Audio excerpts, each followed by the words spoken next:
What's up YouTube, it's the one and only legend of winning, aka Low, and I'm back with another episode of the NBA preview. Now for those out there who missed the last episode, as always, I will have an annotation in the top right hand corner, link in the description, and if you watch the video in its entirety, not only will I have an annotation to the last episode, but also an annotation to a playlist, so you can catch up on all of the episodes of the NBA preview to where we are right now. Now in today's video we are talking about the Houston Rockets and a very interesting backcourt situation that they have found themselves in that potentially could lead them into more successful seasons and possibly even another star joining them in the offseason. Now before I get ahead of myself, the Houston Rockets over the past couple of years have been a pretty consistent playoff team. Now there was one season where they were barely a playoff team and another year where they were in the middle somewhere. But last year, and I'm projecting moving forward, especially because DAntoni is now the head coach for the team, this is an organization that we could more likely consistently see being in the high 50s, possibly even 60 win team for the next several seasons, which will be very interesting moving forward because when you have a star such as James Harden on your roster, along with some cap flexibility and an identity as a team, it makes it a little bit more easier to convince some stars to join your roster, which actually ended up happening in Chris Paul over the last summer, which actually leads us to our summer of social media for our clip of the day. In Houston? So Houston, they actually probably at the top right now. Me and James texted 2 days ago. I'm gonna try to meet up with him maybe later tonight or tomorrow. What's he like? What's James? James, he live in the gym, but he young, single, rich NBA player. But one thing I know he loved to hoop. Now shout out to my man B Souls because he's the one who actually shared that clip, and that clip is just a small tidbit of a bigger clip, so make sure you either follow me or B Souls on Twitter so you can be updated on what that whole video is about because it's extremely interesting. But more specifically, Chris Paul joining the Houston Rockets, it was a very interesting choice. I know a lot of people have some concerns when it comes to Chris Paul and James Harden in the same backcourt with one another, especially as DAntoni is a head coach, but if there is one thing I actually took away from that whole clip, is that Chris Paul as an individual, he's extremely smart, intelligent, and he thinks ahead. And when it comes to the Houston Rockets, they've actually put themselves in a financial situation in which they could add some significant pieces moving forward. And so if James Harden, along with the identity that is coached by DAntoni, along with a supporting cast that is really solid, especially when it comes to knocking down threes, if that is enough to convince Chris Paul to join, even though yes it's really low risk because he only has one more year in his contract, it will be very interesting to see what's going to happen the upcoming summer when you have a little bit more players to work with when you're dealing with free agency. But with that being said, let's go ahead and transition to our contracts and our depth charts so you get a better understanding of where I'm coming from. Now looking at our contracts, some pretty solid pieces were added over the summer. Nene with a 3-year $11 million deal, PJ Tucker with a 4-year $32 million deal, which I really like PJ Tucker. Then we have Tariq Black with a 1-year $3 million deal, and then Luke Mute again with another 1-year $2 million deal. Now the reason why I like those additions is one, it focuses on defense. Almost everyone on that list plays defense at an above average level at this stage of their career. And two, it brings some flexibility to a team that loves to utilize players such as Luke Mute and PJ Tucker and put them at both forward positions, so I like that. Now when it comes to overpaid players, Ryan Anderson, $19.6 million. In my opinion, that's a bit too much for a player who's getting older and he's not as athletic as he once was, and he really wasn't that athletic, but you know, I understand his value to the team. He spaces the floor at the power forward position. And then when it comes to expiring contracts, Chris Paul and Trevor Ariza are obviously the two big names. Clint Capella is a very important piece of this team as well, so let's not forget about that. And obviously Luke Mute and Tariq Black, who signed 1-year deals. Now before we transition to our depth chart, I want to make a real quick point when it comes to the Houston Rockets. Due to the financial situation that they found themselves in, especially when it comes to shedding off huge contracts such as Chris Paul, they've actually are able to add a pretty significant player in the upcoming offseason because they only have $80 million committed under contract for the next year, which means that they could sign the player or even two for roughly around $15 to $22 million depending on what type of exceptions they have, and still are able to use Chris Paul, Trevor Ariza, and Clint Capella as bird rights to add them to the team that they have acquired over the past couple of years, or if it was just because Chris Paul's trade. So this actually makes this much more interesting than I think a lot of people suspect, and a lot of people need to be really focusing on this because there are a couple of players that you could add on this team that could definitely take them over the top. Now that being said, let's transition to this depth chart. In the backcourt, we have Chris Paul and James Harden. At 3, we have Trevor Ariza. At the power forward position, we have Ryan Anderson and Clint Capella rounding up our starting lineup. Coming off the bench, we have Taylor, Gordon, PJ Tucker, Luke Bamute, Nene, and then Tyreek Black.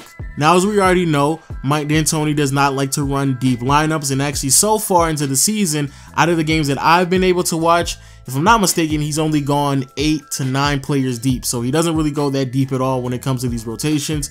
And also for the people out there who are questioning, yes, Chris Paul is suffering from an injury right now. Please do not rush him back on the floor because he just did not look that good whatsoever in the opening night. But for the most part, this is a lot of players that were on the team last year.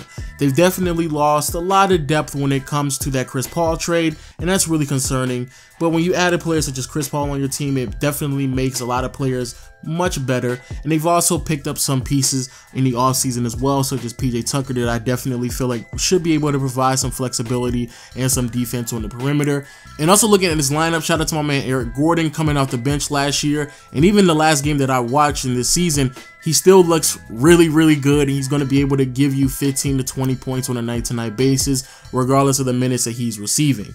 But if there is one person that I have to highlight, or really 3, it has to be Chris Paul, James Harden, and surprisingly, Mike D'Antoni, which is why they are my spotlight players of the day. So Chris Paul and James Harden, as we all know, are phenomenal players. Regardless of how you feel about them, you have to admit that.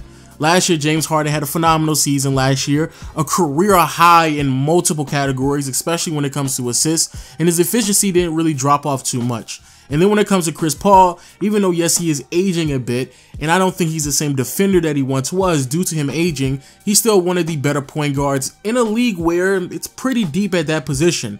So now we have 2 players on the same team, and as the old saying goes, there's only one ball. And when you have 2 players who both like to dominate and they're best utilized when they have the ball in their hand, I don't necessarily know how that's going to work. Now, don't get me wrong, great players have a way of figuring out how to work with one another, like we saw in Miami with Chris Bosh, D Wade, and LeBron James.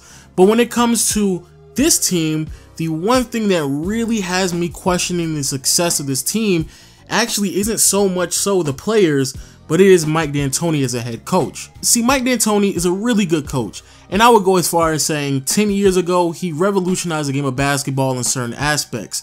He put the ball in Steve Nash's hand, ran a lot of pick and roll with him and Amari Stoudemire, put Sean Marion at the power forward, sometime even the center position, and ran up and down and shot really nothing but threes.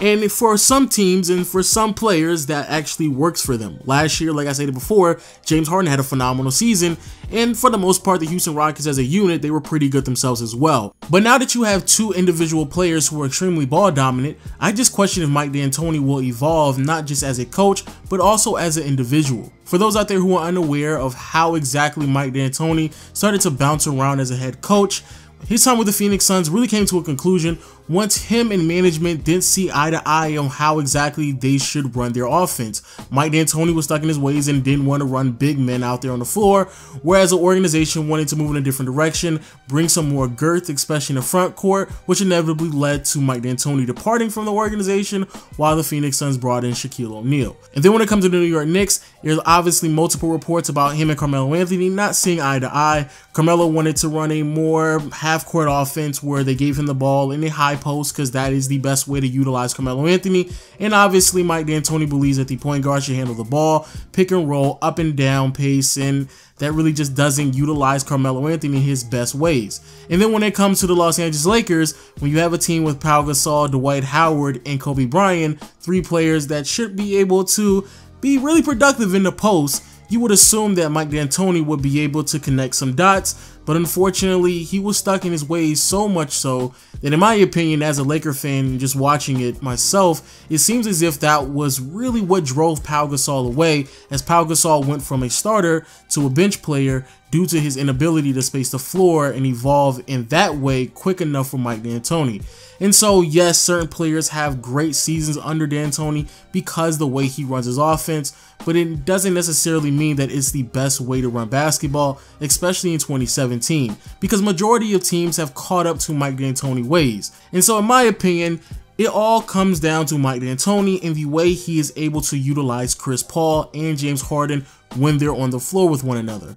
Please, please, please, please do not have Chris Paul or James Harden just standing in a corner while the other one handles the ball and runs pick and roll, because that will be vastly misutilizing some of the greatest ball handlers in the NBA right now. But I feel as if Mike D'Antoni, that's what he's going to do. But with that being said, let's go ahead and transition to our Twitter question of the day. Now, shout out to my man Austin Phillips, because his question is, will CP3 and Harden work together? Good question, and like I stated before and I alluded to this, great players, they find a way to work well with one another. When it comes to James Harden and Chris Paul, these two players have very high basketball IQ, and their execution on the offensive end is unparalleled to even some superstars. So in that aspect, I think they'll be just fine. And also for the people out there who are unaware, Chris Paul has openly stated multiple times that he is just getting tired of being the main ball handler and always initiating the offense, and it's just really tiresome and gruesome.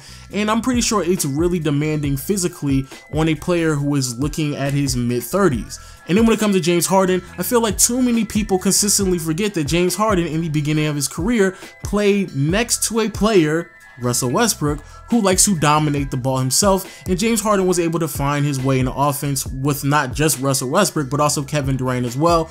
I'm pretty sure there will be some growing pains here and there, but as we already know, that's just what's going to come with the territory when you had two dynamic, really good ball handlers on the team with one another, but it will be interesting to say the least. Now, when it comes to my final predictions on this team, high 50s to 60 wins, yes, I believe there will be 3 teams that will finish in that range in the Western Conference, which will be amazing to see.